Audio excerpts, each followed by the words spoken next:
Okay, hey YouTube, it's Katie again, and I wanted to come on and make a update video. Haven't done a video in a while, and just wanted to make one to update you guys. Well, today is June 6th, 2013, and it is cycle number 7 now of TTCing since recovering from my ectopic in last September. As you saw in my other video last cycle, during cycle 6 I had an HSG done, that the test results came back that my remaining tube was patent and clear of any blockages, so that was good news. Some women get pregnant the cycle of their HSG because you have increased fertility for the following 3 cycles. I didn't this cycle obviously get pregnant this past cycle, but I'm not that upset about it because I'm pretty sure that I was ovulating from the side with no tube.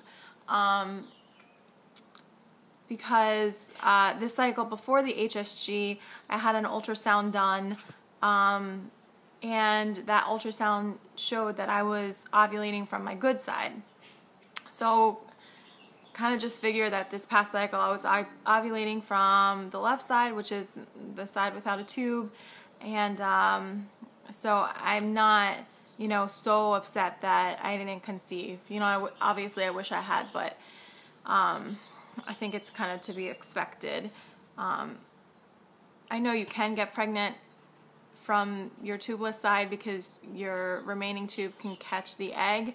However, that's pretty rare. So I wasn't going to get so upset about it if I wasn't pregnant.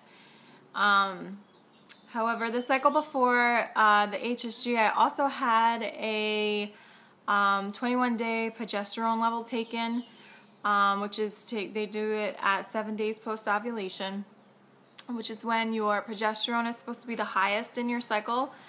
And my progesterone level was a 9.8, which the RE office first said, you're definitely ovulating. Your body's doing what it's supposed to do. Basically it's normal. But then I looked it up on my own, and the number looks pretty low to me. And then last week I had an appointment with my regular OBGYN, and I ran that number by him, and he also said that it was low and that ideally it should have been like a 12 or over. So, but neither the RE or the OBGYN prescribes me anything to take. So any progesterone creams or suppositories or whatever. So I was a little bit frustrated by that because I'm like, if you know it's low and it ideally needs to be higher in order for me to be healthily pregnant, then why wouldn't you give me something? So I did actually email the doctor about it. So maybe he'll, ask him if I should take something. So we'll see what he says. But if he doesn't, if he doesn't get back to me or whatever, I'm just going to go ahead and order a progesterone cream because I know that that number is low and I want it to be higher, and that's the easiest, most natural way you can boost your progesterone is through progesterone cream because it gets absorbed right into your skin. It's the most natural form of progesterone because progesterone taken in pill form or in a in pill form, it first has to be broken down through your liver, so it takes several hours, 5 to 7 hours, for your body to absorb the protein. So it takes a lot longer. Progesterone cream is absorbed right away through the skin. And suppositories, I just don't want to do them because it sounds really gross to me. So I am going to do that. As far as the luteal phase defect that I made another video about, questioning, wondering if I had one, because normally my luteal phases are only 11 days long and they should be 12 days or more in order for you to be healthily pregnant. And I definitely think I do have some sort of luteal phase defect, because this cycle with the HSG, my luteal phase was only 9 days long, so that's really short. And granted, I think what made it, I don't know if the HSG had anything to do about how short the luteal phase was, but the HSG did affect my ovulation. I didn't ovulate until day 20, which is really late for me. I normally ovulate anywhere from cycle day 14 through 16. So for me not to ovulate until day 20 was like super late, and I was wondering if it was even going to happen. So I ovulated later, and then I had the really short luteal phase. So next, what's today? Today is Thursday. This coming Tuesday, my husband and I have another appointment with another doctor at a Catholic hospital nearby us that practices something called NaPro technology.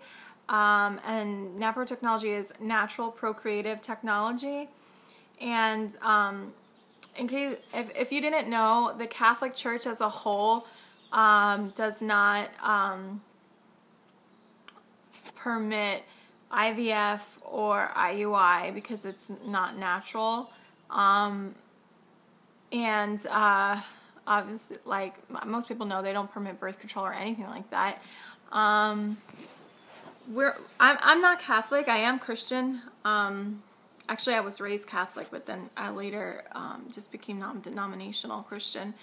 But this NaPro technology, they have a completely different way of treating infertility from a natural perspective. Whereas going to a reproductive endocrinologist, you know, the one that we went to, they're the best in the state of New Jersey, and they're one of the leading practices in the country for IVF and all of that. And, you know, I'm 30 years old, I'm under 35, we haven't been trying for a year yet. I didn't think they were going to push IVF and IUI on me so quickly. And I didn't like that at all, because it was all about just getting me pregnant and not treating the problem. Granted, I mean, I really want to be pregnant, and I totally understand, you know, that just trying to conceive and not being able to get pregnant and having other people get pregnant around you and you know, have healthy pregnancies, and you wanting it so bad and it not happening. Granted, this is only our 7th month now, but it's a long time. And, you know, there's people that try to conceive for years, and I completely get where the desperation comes from of wanting a baby so bad, you know, that you'll do anything. And so I'm not passing any judgment, you know, for anyone who gets IVF or anything like that, or IUI. I know a couple people that had IUI and it was successful. And actually IUI we wouldn't be totally opposed to. We're just not there yet. We don't think IVF is right for us. We just, for our own moral reasons of what to do with the leftover embryos, you know, my husband and I discussed it at length, and it's just, we decided that IVF's just not for us. So we believe that God will give us children. You know, I would say that, you know, if he doesn't, then we'll adopt, which we would. And actually, I love adoption, and, you know, even if I have 4 kids of my own, I still would like to adopt one someday. But I really believe in my heart, and so does my husband, that, you know, it's just a matter of time and we will conceive. So anyways, this doctor that practices NaPro technology at the Catholic hospital, their way of treating infertility is to find the underlying causes of why you're not getting pregnant and to treat those instead of just getting you pregnant one time. which is when you go to an RE, basically that's what they do. They'll, you know, you do IUI or you do IF, but it's just about getting you pregnant. It's not actually about treating infertility.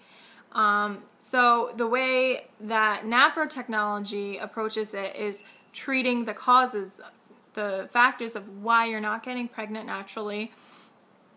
And, you know, and they actually have really high success rates, whereas an IVF success rate is about 20% per cycle, and I think IUI is about 10 to 15% per cycle. They have about 60% success rates. Obviously, it's going to take longer because it's not just, you know, you go in and this is the cycle you're going to get pregnant. Like if you have IVF or something like that, even though I know it doesn't happen all the time, obviously there's a high failure rate.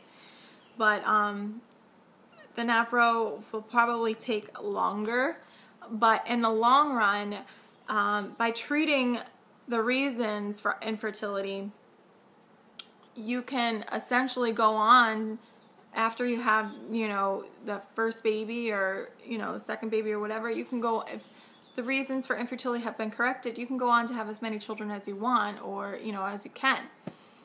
So, so I really, really like that approach and respect it. It's, you know, we've discussed it at length, and we think it's the best option out there for us. So, you know, so we have that appointment on Tuesday, and I'm really excited about that, just because I'm just like, I'm ready to hear like a fresh voice on this whole, you know, TTC ordeal with us. So I'll keep you guys updated about that. And let's see. I think that's it for now. As I promised before, I will be making a video soon, hopefully today, about the story of my ectopic pregnancy. So be on the lookout for that. And yeah, and again, I just want to really make it clear, you know, if you've had IUI or IVF, I am in no way passing judgment.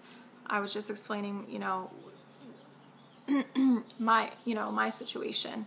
You know, any baby, no matter how it's conceived, is a miracle. Because it doesn't matter how much treatment you go through to have your child. At the end of the day, it either works or it doesn't. And, you know, when it does work, no, it's, you know, IVF, no, or IUI, no, it's not like natural, getting pregnant through natural intercourse. But it's still conceiving, and that is a miracle. Life is a miracle, and I believe wholeheartedly that every baby is, you know, a miracle and from God. And so yeah, so please don't feel badly if you are going through IVF or IUI or you've had it done.